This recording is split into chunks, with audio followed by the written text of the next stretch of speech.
हम इस वायरस को कहीं पे बाउंड नहीं कर सकते, किसी जगह पे हम इसको रोक नहीं सकते, स्टॉप नहीं कर सकते कि ये वायरस जो है ये इस जगह पे बंधा रहे और इस जगह से बाहर ना निकले। ये जो हमारे दाएं बाएं लोग हैं और अगर उनमें से कोई इफेक्टी है और हम उस इफेक्टी पर्सन से अपने आप को थोड़ा सा साइड पे करते हैं, अलग करते हैं, बचाते हैं, ये सारी की सारी प्रिकॉशनरी मेजरमेंट उस चीज के यानी कि उस वायरस होल्डर पर्सन से डायरेक्ट वायरस आप तक पहुंचने से आप सिर्फ प्रिकॉशन ले रहे हैं। आप हवा से तो प्रिकॉशन नहीं ले पा सकते। मतलब जो एक बंदे के स्किन के साथ, शरीर के साथ, बॉडी के साथ, ड्रेस के साथ या किसी भी तरह से उसकी अपनी जात के जरिए एक चीज ट्रांसफर होनी है, आप ज्यादा से ज्यादा उस बंदे से दूर होके सिर्फ उस चीज से ही सेफ हो सकते हो ना। आवाज से और फिजा से तो आप नहीं बच सकते क्योंकि आपको जिंदा रहने के लिए सांस लेना ही लेना। और हमने हजार चीजें करनी है जिंदगी में, जीवन में। हमने घर से बाहर भी जाना है, शॉपिंग भी करनी है, कपड़े भी खरीदने हैं, पूजा के लिए भी निकलना है, स्कूल, कॉलेज, यूनिवर्सिटी, ऑफिस, दुकानें, शॉप्स और पता नहीं हजार और भी जरूरतें हैं। तो मेरे बेटे, वायरस इस वक्त ऑल ओवर द इंडिया है।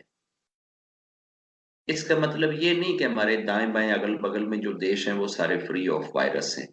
सारी जहान में है। हम जस्ट सिर्फ इस वक्त अपने देश की बात कर रहे हैं। तो हमारे देश के अंदर जो हवा है, जो एयर है, जिसमें ये वायरस मिल चुका है या शामिल हो गया है, वो एयर किसी एक जगह पे कैद नहीं की जा सकती। उसको आप रेस्ट्रिक्ट नहीं कर सकते। वो एयर, अगर मान लो दिल्ली में कोई एयर है और वो एयर वायरस इफेक्टेड है, वायरस उसमें शामिल है, तो हमें कोई पता है कि ये दिल्ली से निकलकर ये हवा अंबाला कितनी देर में पहुंचेगी, यही हवा मेरठ कितनी देर में पहुंचेगी, यही हवा उत्तराखंड में कितनी देर में जाएगी, यही हवा जो है ना कर्नाटका में, तेलंगाना में कितनी देर में जाएगी, छत्तीसगढ़ में कितनी देर में जाएगी, राजस्थान में कितनी देर में जाएगी। भाई वो तो चारों ओर किसी वक्त भी कहीं भी जा सकती है, कहीं जरा स्लो जाएगी, कहीं जरा तेज जाएगी, लेकिन वो हवा हर तरफ को जाएगी। हम टिपिकल उस हवा को ये नहीं कह सकते कि यहाँ दिल्ली से जो हवा निकलेगी ना वो सीधी की सीधी छत्तीसगढ़ में ही जाएगी। उसने अपने अगल बगल में लेफ्ट लेफ्ट राइट में, ईस्ट वेस्ट में, नॉर्थ साउथ में ये नहीं जाना, ऐसा नहीं है। तो हवा के अंदर तो जो भी कोई सांस लेगा, हवा वाला वायरस तो वो ले सकता है ना। बंदों वाला वायरस तो नहीं आएगा, हवा वाला तो आ जाएगा।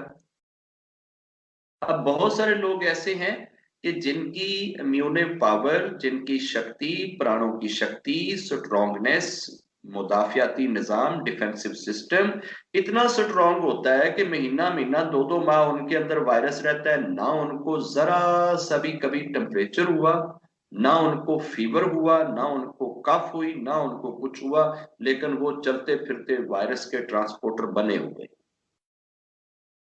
अब जो हमारे पास मशीनें हैं वो ज्यादा से ज्यादा क्या करेंगी, मत्थे को चेक कर लेंगी कितना तत्ता है, ठीक है ना, हथ ला के देख लोगे कितना बुखार है, या और कोई स्यापा ਉਹਦੇ ਚ देखोगे तो ਉਹਨੂੰ ਬੰਦੇ ਨੂੰ ਕਹੋਗੇ ਬੰਦਾ ਤੇ ठीक ठाक चलता फिरता है। अगर बंदा ठीक ठाक चलता फिरता आगे पीछे मूव कर रहा है तो लोग उसे कहेंगे he is totally healthy person. May be that person is also holding and carrying that virus. वो वायरस उस बंदे में भी हो सकता है जो कि बिल्कुल ठीक ठाक है। मेरी जान, रब जो है, जितनी बीमारियां भी दुनिया में फैलती हैं, चाहे हमारी गलतियों से, चाहे किसी दूसरे की गलतियों से, चाहे रब की तरफ से, चाहे तकदीर से या तदबीर से, जिस तरह से भी आपको जो भी कष्ट आ गया, दुख आ गया, तकलीफ आ गई, मुसीबत आ गई, उस दुख, उस कष्ट, उस तकलीफ, उस मुसीबत, उस बीमारी की शिफा जो है, रिकवरी जो है, रिकवरी रब के हाथ में। किसके हाथ में है? रब के हाथ। वो चाहे कोई बलीवर है, चाहे कोई नॉन बलीवर है, चाहे कोई रब के जानने वाला है, चाहे नहीं जानने वाला, चाहे कोई उसे मानता है, चाहे नहीं मानता है, दोनों की रिकवरी रब की ओर से होती है। तो मेरी जान, शिफा आपको, चाहे आप माने चाहे आप ना माने, दोनों शक्लों में रब की तरफ से उतरती है। कहां से आती है?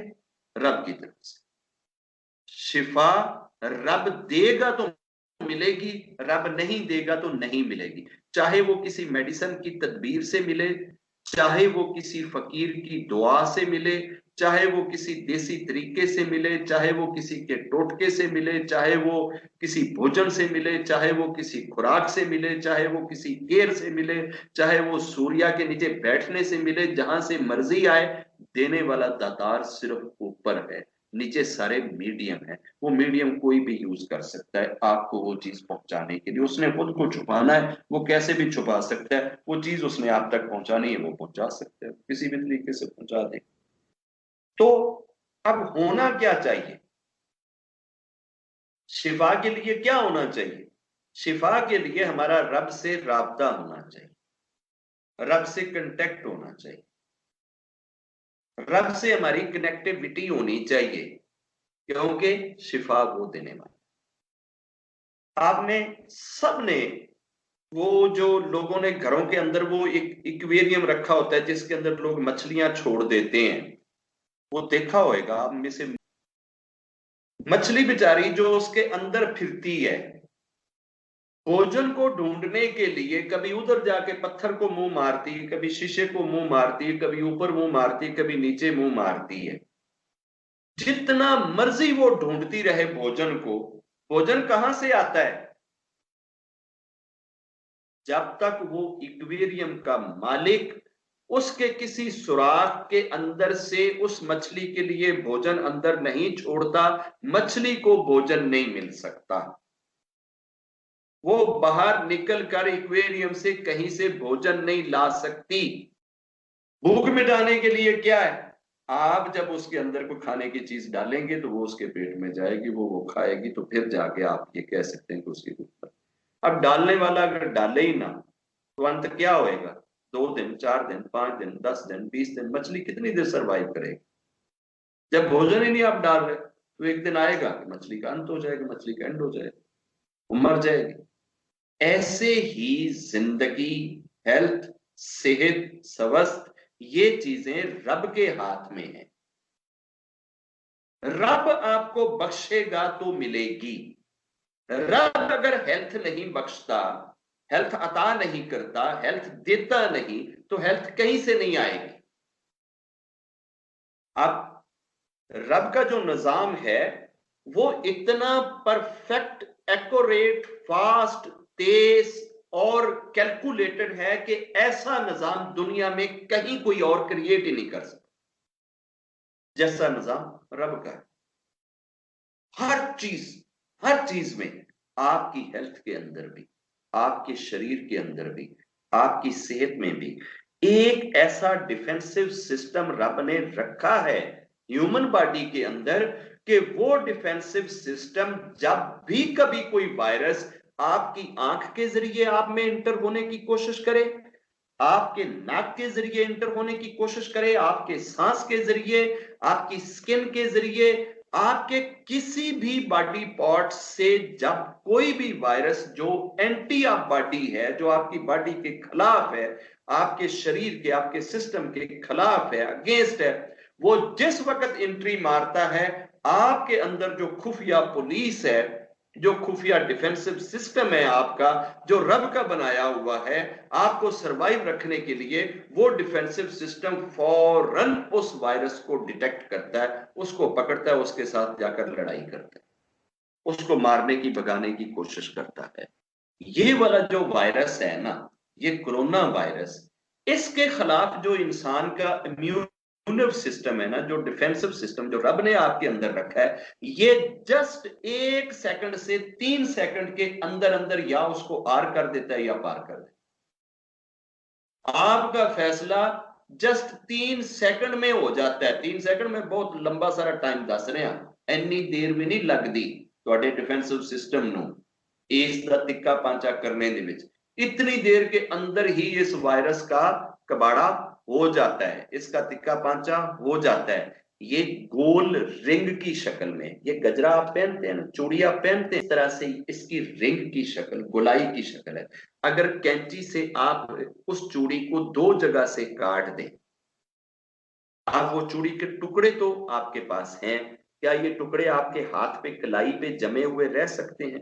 क्या ये गजरे की शक्ल रह सकती है, कंगन की शक्ल रह सकती है, चूड़ी की शक्ल रह सकती है, ये रिंग की शक्ल रह सकती है? जब 3 जगह से वो कट गया है वो पूरी की पूरी चूड़ी। आप उसे जोड़े जोड़कर देखें, बिल्कुल वो दायरा पूरा बनाती है, बस सिर्फ दरमियान से 3 जगह से कटी हुई, सिर्फ इतना है। इस कटाव की वजह से उस चूड़ी का चूड़ीपन, उस रिंग का रिंगपन, उस गजरे का गजरापन, सब कुछ मलिया मेट हो गया, जीरो हो गया, वो किसी काम का नहीं। हमारे यहां जो लेबोरेटरी में सिस्टम है वो चूड़ी को डिटेक्ट करता है सिर्फ, वो ये नहीं बताता कि ये चूड़ी टूटी हुई है या साबित है, ये पूरी है या काट दी गई है। हमारा जितना लैब सिस्टम है, अनलकीली हम इतने डेवलप नहीं हुए कि हमारे उस वायरस को वो ये भी बता सके कि ये वायरस 3 जगह से कट चुका है। ये घुटनों के नीचे से भी कटा हुआ है, इसकी टांगें भी कटी हुई हैं, इसके बाजू भी अलग पड़े हैं, इसका जनाब बॉडी भी अलग पड़ी है, इसका सर भी अलग पड़ा है। अगर सानू कोई एडी तसल्ली दे देवे कि ਉਹ ਜਨਾਬ ਉਹਦਾ ਤੇ ਢਿੱਡ ਫਾੜਿਆ ਪਿਆ, ਉਹਦੀਆਂ ਤਾਂ ਲੱਤਾਂ ਵੱਡੀਆਂ ਪਈਆਂ ਨੇ, ਉਹਦਾ ਤਾਂ ਸਿਰ ਕੱਟਿਆ ਪਿਆ ਤੇ ਤੁਹਾਡੇ ਅੰਦਰ ਮੌਜੂਦ ਹੈਗਾ, ਤੇ ਸ਼ਾਇਦ ਸਾਡੇ ਬਿਮਾਰ ਥੋੜੇ ਜਿਹੇ ਹੌਸਲੇ ਚ ਹੋ ਜਾਵਣ ਕਿ ਨਹੀਂ ਯਾਰ ਹੁਣੇ मेरा कुछ नहीं कर सकता, ਇਹਦਾ सारा कुछ ਵੱਡਿਆ कटिया ਪਿਆ। हमें वो तसल्ली नहीं होती, हमें वो खौफ होता है कि बस जनाब वायरस है वो मेरे अंदर आ गया, ओ जी लेबोरेटरी ने पॉजिटिव कर दिता है, ओ जी मैं तो हुण पॉजिटिव हो गया, हुण दसो जी मैं किधर जावां जी, की करां जी? ओ ये किधर जावां की करां जी, तेनू मारेगा वायरस नहीं मारेगा, वायरस तो बेचारा खुद मर चुका। असल काम तो डिफेंसिव सिस्टम आपका कर देता है, बंदे को तो मार देता है, वायरस को तो मार देता है, ਤੁਹਾਨੂੰ ਤੇ ਉਹ ਮਰਿਆ ਪਿਆ वायरस भी नहीं ਤੁਹਾਡੇ ਕੋਲ ਵੱਢਿਆ ਟੁਕਿਆ ਜਾ ਰਿਹਾ, वो भी नहीं कब किया जा रहा। वो खुदा का खौफ करो यार, अपने आप को संभालो, हौसले में रहो, हिम्मत में रहो, और खुद के ऊपर ट्रस्ट करो। उस रब के साथ अपना एक कनेक्शन बनाओ, अपनी एक कनेक्टिविटी बनाओ, जिसके ऊपर आपको भरोसा हो कि वो रब आपको इस वायरस से नहीं मरने देगा। जब ये आपके अंदर ये बैठ जाएगी ये चीज, सबसे जो पहली वेव आई थी, सबसे फर्स्ट वेव, और पूरी दुनिया उस वक्त तो ये वैक्सीन शैक्सीन का तो कोई अभी सुन ही नहीं रहा था, ये तो कोई 20-22 दिन हुए थे, दुनिया को तहलका मच गया था। ईरान के अंदर 93 इयर्स और 97 इयर्स एक कपल, एक की 93 ईयर एज थी और दूसरे की 97 थी, मुझे भी पता नहीं पति की एज क्या थी और पत्नी की क्या थी, उनमें से एक 93 का था, एक 97 का था। वो दोनों इस वायरस से निकले। सबसे पहला WHO ने, वर्ल्ड हेल्थ ऑर्गेनाइजेशन ने उनका इंटरव्यू जाके किया था उस बाबे बाबी का, और जाकर बाबे बाबी से पूछा था कि बाबा जी जरा ਇਹ दसो एडे ਅਸੀਂ एडे वक्तां नाल वायरस बनाया है ते भेजा ते तुसी किवें बचे जे?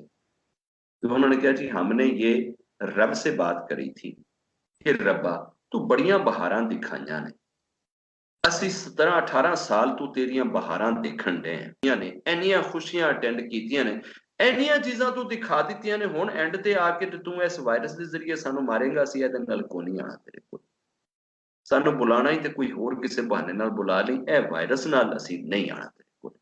कहते हमारा ये विश्वास था सिर्फ उस रब के साथ, और ये एक कंट्रैक्ट था हमारा, अकॉर्ड था रब के साथ कि रब्बा आन ਲਈ तैयार बैठे हैं, पर ਇਹਦੇ ਨਾਲ ਨਾ सदी किसी और तरीके ਨਾਲ सद ਲਈ। बस ये उस विश्वास की बदौलत हम इस वायरस से निकल गए। अगर 93 साला 97 साला बाबा निकल सकता है ਤੇ 18-20 ਸਾਲ ਦੇ ਯੰਗ ਹੱਟੇ ਕੱਟੇ ਨੂੰ ਕੀ ਹੋ ਗਿਆ ਕਿ ਉਹਨੂੰ ਜਨਾਬ ਇੱਕ ਨਿੱਕਾ ਜਿਹਾ ਵਾਇਰਸ ਜਿਹੜਾ ਅੱਡੀ ਥੱਲੇ ਆ ਜਾਵੇ ਤੇ ਉਹ ਵਿਚਾਰੇ ਦੀਆਂ ਚੀਕਾਂ ਬਾਕਾਂ ਵੀ ਨਾ ਤੁਹਾਨੂੰ ਸੁਣਾਈ ਦੇਣ, ਉਹ ਮਰ ਜਾਏ, ਉਹ ਵਾਇਰस ਤੁਹਾਨੂੰ मारन दे। शर्म करो यार, अफसोस करो यार, क्यों इतना डरते हो इस चीज से? क्यों आप लोगों की जान निकले जा रही? क्यों जनाब हलकान हुए जा रहे हो? ये हमें वायरस शायरस नहीं मार रहा बच्चे, हमें इसका फैलाया हुआ डर मार रहा है, खौफ मार रहा है। हम सिर्फ खौफ से मरते हैं, वायरस नाल कोई नहीं मरन दे।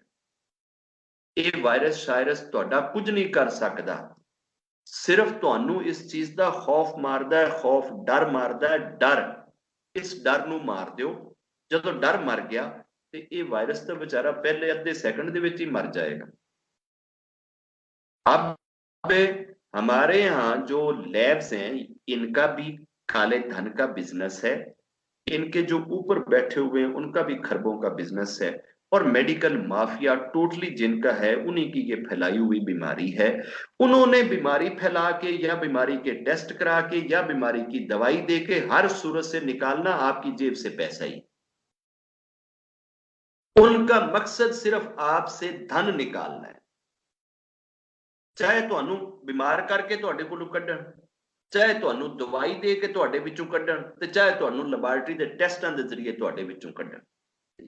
अब टेस्ट आप जितने भी कराते हैं, आप जाते हैं किसी बहुत अच्छी लेबोरेटरी में, अपने जाके पूरे जनाब सर के बालों से लेकर पांव के नाखनों तक 20 टेस्ट करवा देते हैं, और 7-7 हजार का टेस्ट है तो जनाब 2,40,000 रुपया तुसी ला के ते बाहर निकलते जे हाथ दे विच सिर्फ वर्के फड़े हुंदे ने कि जी शुक्र है मैं बिल्कुल ठीक हूं। क्या तुझे ये टेस्ट जिंदगी देंगे या ऊपर जो बैठा है वो जिंदगी देगा? क्या तेरी सांसें उसकी इजाजत से आ रही हैं या इन टेस्टों की इजाजत से आ रही हैं? आप कभी जाया करें आईसीयू, जाकर विजिट किया करें, देखा करें। आईसीयू में ऐसे हजारों पेशेंट आपको मिलेंगे, डॉक्टर कह रहे होंगे इनकी जी सारी रिपोर्टें ठीक है।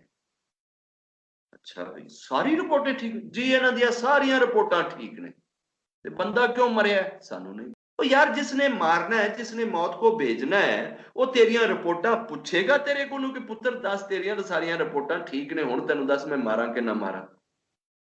और जिस बंदे की सारी रिपोर्टें गलत होती हैं, कोई एक रिपोर्ट नहीं ठीक होंदी, वो बंदा चंगा दड़ंगा उठदा फिरदा जनाब अयाशी कर रहा हुंदा है, बाहर नच कुद रहा हुंदा है, वो फिरदा हुंदा है, ते डॉक्टर हैरान हुंदे ने कि जी ते उल्लू दे पट्ठे दी कोई एक रिपोर्ट भी नहीं ठीक। जितनियां बीमारियां इहनूं लगियां होईयां ने इन्नियां ते किसी बंदे च हो ही नहीं सकदियां, ते इह किवें चंगा भला फिरदा है, तो वो फिर रहा होता है। इससे पता चलता है कि जिंदगी और मौत का फैसला डॉक्टरों की रिपोर्टों या लैब के टेस्टों पे नहीं, कहीं ऊपर होता। जहां होता है उसके साथ हमारा राब्ता नहीं, उस असल जगह पे अपना डंडोरा पीटें, वहां से आज्ञा लें, उधर से इजाजत लें। अगर वहां से आपको जिंदा रहने की इजाजत मिल गई है ना कि जा यार तू जिंदा रह, तो फिर तसल्ली रखो दुनिया के ऊपर मौत नहीं आपको ढूंढ सकती। और अगर उधर से इजाजत खत्म हो गई है ना, उत्तों फैसला हो गया ना, वो आजा हुण आजा तू, ਤੇ ਫਿਰ ਤੁਸੀਂ ਭਾਵੇਂ ਛਿੱਕੂ ਚੜਾ ਕੇ ਬੈਠੇ ਹੋਵੋ, ਤੇ ਭਾਵੇਂ ਆਪਣੇ ਆਪ ਨੂੰ ਛੁਪਾ ਕੇ ਬੈਠੇ ਹੋਵੋ, ਤੇ ਭਾਵੇਂ ਤੁਸੀਂ ਕਿਤੇ ਲੁਕ ਕੇ ਬੈਠੇ ਹੋਵੋ, ਜਿੱਥੇ ਮਰਜ਼ੀ ਬੈਠੇ ਹੋਵੋ, ਉਹ ਆਏਗਾ ਤੇ ਉਹ ਆ ਕੇ ਤੁਹਾਨੂੰ ਲੱਭ ਲਏਗਾ ਤੇ ਫੜ ਕੇ ਤੇ ਨਾਲ ਲੈ ਜਾਏ, वो नहीं छड़ेगा। जिसने बुलाना है उसके साथ अपना राब्ता बनाएं। और ये चीज हमने शायद बहुत शुरू की जो वीडियोस बनाई थी कोरोना वायरस पे, उसमें हमने ये चीज कही थी कि अमेरिका की एक बहुत बड़ी लेबोरेटरी ने इंसान की साइकी पे टेस्ट किया था। उन्होंने एक बंदे को कैपिटल सेंटेंस सुनाई, सजाए मौत दी, मौत की सजा सुना दी, और उस पे उन्होंने ये टेस्ट किया, उसे ये कहा कि जी देखें बात ये है, आपको सजा तो है मौत की, आपको डेथ की सजा तो हमने सुना दी है, डेथ तो आपकी होनी ही होनी है, लेकिन हम आपके साथ ना थोड़ी सी भलाई करना चाहते हैं। अच्छा जी क्या? उसने कहा जी हम आपको वो रस्से के साथ नहीं लटकाना चाहते, आपका गला घूंट के आपको नहीं मारना चाहते, इस तरीके से आपके 17 मिनट लगेंगे मरने में, आप 17 मिनट की तकलीफ सहेंगे, मौत की तकलीफ, सांस के बंद होने की तकलीफ, फिर जाके आप गड़े होंगे। तो हम चाहते हैं कि आप इतने इतने सोफिस्टिकेटेड सॉफ्ट तरीके से, इजी तरीके से आप जाएं इस वर्तमान से कि आपको पता ही नहीं चले। पूछा जी वो क्या? पूछा जी हमारे पास एक स्नेक है, ये स्नेक इतना जहरीला है, इतना जहरीला है, इतना जहरीला है कि आप इमेजिन ही नहीं कर सकते कि ये स्नेक कितना जहरीला है। और ये ऐसा स्नेक है कि ये सबसे कम पेन के साथ डसता है, इसका बंदे को पता ही नहीं चलता।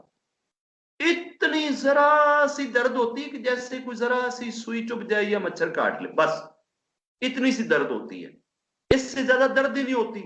और इस स्नेक के डसने के ठीक 20 सेकंड के अंदर अंदर बंदा मर जाता, जस्ट 20 सेकंड में बंदे की जान निकल जाती है। आपको जस्ट 20 सेकंड की दर्द हो और आपको पता ही नहीं चलेगा आप मर जाए। उन्होंने कहा जी ठीक है। वो डेली एक जार लाए, उसके अंदर एक स्नेक रखा हुआ था, वो जनाब रोज उस जार को उसके सामने लाके रख दें और कहें कि ये वो जार है, ये वाला वो स्नेक है, ये फला डेट जब आएगी उस डेट पे ये स्नेक जो है ना ये आपको जस्ट यहां पे काटेगा और हल्का सा ये काटेगा, आपको जस्ट एक मच्छर जितनी कष्ट होएगा। और उसके साथ ही आप 10 सेकंड में 15 सेकंड में आप 20 सेकंड में तो वो बड़े बड़े जो मोटे हाथी होते हैं वो भी मर जाते हैं। तू तो इधर ही कुछ तू तो 2-4 सेकंड से चले जाएगा, तेन कोई दर्द नहीं होएगा। रोज ਉਹਨੂੰ ਉਹੀ ਉਹ ਸਨੇਕ ਤੇ ਉਹੀ जार ਉਹਨੂੰ ਦਿਖਾ ਦਿੰਦੇ ਸੀ। ਉਹ ਵਿਚਾਰਾ 20 ਦਿਨ ਤੋਂ ਉਹ ਸਨੇਕ ਦੀ ਰੋਜ਼ ਕਹਾਣੀ ਉਹ ਸੁਣਦਾ ਸੀ ਕਿ ਇਹ ਮੈਨੂੰ ਕੱਟੇਗਾ, ਇਹਦੇ ਨਾਲ ਮੇਰੀ डेथ होएगी, ਇਹ ਮੈਨੂੰ ਕੱਟੇगा, ਇਹਦੇ ਨਾਲ मेरी डेथ होएगी। 20वें दिन उन्होंने उसके सर के ऊपर वो कपड़ा चढ़ा दिया जो डेथ सेंटेंस वाले बंदे के सर पे चढ़ाया जाता है, आंखें उसकी बंद कर दी, हाथ उसके बांध दिए और उसे कहा कि लो जी अब हम आपको लटका नहीं रहे, बस जस्ट स्नेक आपको डसेगा और इसके डसते ही आपकी डेथ हो जाए। अब उन्होंने सुई ली, पेपर पेन ली और यहां उसके कंधे के ऊपर शोल्डर के ऊपर पेपर पेन ऐसे यूं करके जरा सी चुभोई। बस पेपर पेन का चुभना था और अगले 10 सेकंड में बंदा लटक। बंदे को तो स्नेक ने काटा ही नहीं, बंदे की डेथ तो स्नेक के डेथ जहर से हुई ही नहीं, बंदे की तो डेथ हो गई है पेपर पेन से। अब पेपर पेन स्नेक नहीं है मगर उसका खौफ स्नेक वाला है, दिमाग में स्नेक बैठा हुआ है। सानू दिन रात साडा मामा मीडिया दिखा दिखा के कोरोना की वजह से 3 लाख बंदों की हत्या, ये नहीं बख्श रहा डॉक्टरों को भी, ये नहीं छोड़ रहा नर्सों को, माओ की गोदें उजड़ गई, ये हो गया वो हो गया, बच जाइयो इससे, खुद को रक्षा कीजिए फला कीजिए, जिसको ये हो जाता है बस वो गड़े। ਅਸੀਂ उस खौफ ਨੂੰ ਇੰਨਾ ਕੁ ਝੋਲੀ ਪਾਉਂਦੇ ਹਾਂ, इस तरीके नाल ਉਹਦੇ ਨਾਲ ਲਿਪਟਦੇ ਹਾਂ, ਉਹਦੇ ਨਾਲ ਵੱਜਦੇ ਹਾਂ कि वो खौफ सानू मार छड़ता है। और जिंदगी रब ने देनी है या जिंदगी को कोरोना के हाथ में पड़ी हुई है, ऐसा कोई चीज भी नहीं है बेटे। आप अपने आप को और अपने फैमिली फ्रेंड सर्कल में जितने भी लोग हैं उन सबको हौसला दें, उनकी हिम्मतें बंधाएं। अगर आपकी हिम्मत बंधती है तो वो उसके लिए सबसे इफेक्टिव टूल है रब पे भरोसा, रब पे विश्वास, रब पे यकीन। दुनिया का सबसे बड़ा टूल जो आपको दलेर बनाता है वो है रब पे भरोसा। इससे बड़ा टूल कोई नहीं है जो इंसान को दलेर बनाए, जो इंसान को ब्रेव बनाए। Bravery lies only in the trust on your Ishwar. Trust बनाओ ना यार, रब पे हो ना भरोसा, आपका विश्वास हो ना। ये मैंने जो कहा था ये वही चीजें हैं जो वक्त आपकी आंखों के सामने खोल रहा है और अभी बहुत सारी चीजें आपकी आंखों के सामने खुलेंगी। आज दुनिया के ऊपर बड़े बड़े स्कॉलर्स की लिखी हुई बुक्स, उनकी डॉक्यूमेंट्री फिल्म्स, उनकी बताई हुई चीजें और उस पे जनाब बड़े बड़े यूनिवर्सिटियों में लोग थीसिस लिख रहे हैं, सर्च कर रहे हैं, पता नहीं क्या क्या कुछ हो रहा है। ਇਹ ਸਾਰੀਆਂ ਚੀਜ਼ਾਂ ਲੋਕੀ ਕਰਦੇ ਫਿਰਨਗੇ ਬਾਬੇ ਵਿਨੋਦ ਦੇ ਉੱਤੇ, ਲੱਭਦੇ ਫਿਰਨਗੇ ਕਿ ਇਹ ਜਨਾਬ ਕਿਵੇਂ ਹੁੰਦਾ ਸੀ, ਕਿਸ ਤਰੀਕੇ ਨਾਲ ਹੁੰਦਾ ਸੀ, ਕਿਵੇਂ ਕਰਦੇ ਸੀ, ਹੁਣ ਕੀ ਹੋ ਗਿਆ, ਇੰਜ ਕੀ ਹੋਇਆ, ਇੰਜ ਕੀ ਹੋਇਆ। ਇਹ ਸਾਰਾ ਕੁਝ ਹੋਏਗਾ और उस वक्त तुसी हैरान होगे कि यार ए चीज़ां इंज। मेरी जान मैं कुछ भी नहीं करता, कुछ भी नहीं करता, सिर्फ आप लोगों को सामने बिठा के जो हीलिंग देता हूं उसमें सिर्फ रब के आगे अर्जी लगाता हूं, रब्बा ए जड़े आ गए ने ना इन्हां नूं मैं नहीं खाली लेके जाना तेरे घर। ए मत समझी कि असीं एवें उठ जावांगे, असीं नहीं एवें उठण वाले, असीं तेरे कोलों हैल्थ ते सेहत लैके जानी, जिंदगी दी भीख लैके जानी, इस दर तो वेला नहीं जाना। और मेरा रब खाली लौटाता ही नहीं, जो मर्जी सदे, जिन्हों चाहे सदे वो सदेगा। बस उस रब के दरबार में उतनी सांसों की अपील करते हैं कि वो सांसें जो तूने बख्शी हैं देना, लेकिन हमारे बुलाने का कारण कोरोना ना हो, ये रीजन ना हो। रीजन जेड़ी मर्जी बना ली, असी हाजिर हैं, लेकिन ए रीजन ना बनाई। तो उम्मीद है कि रब ये रीजन नहीं बनने। तसल्ली रखें, अपने ऊपर भी तसल्ली रखें, खुद पे भी ट्रस्ट रखें, अपने फैमिली को भी ट्रस्ट में रखें, अपने फ्रेंड सर्कल को भी ट्रस्ट में रखें। कहीं कुछ नहीं होने लगा जा सकता। रब आप सबकी सहायता करें। जय जय जय।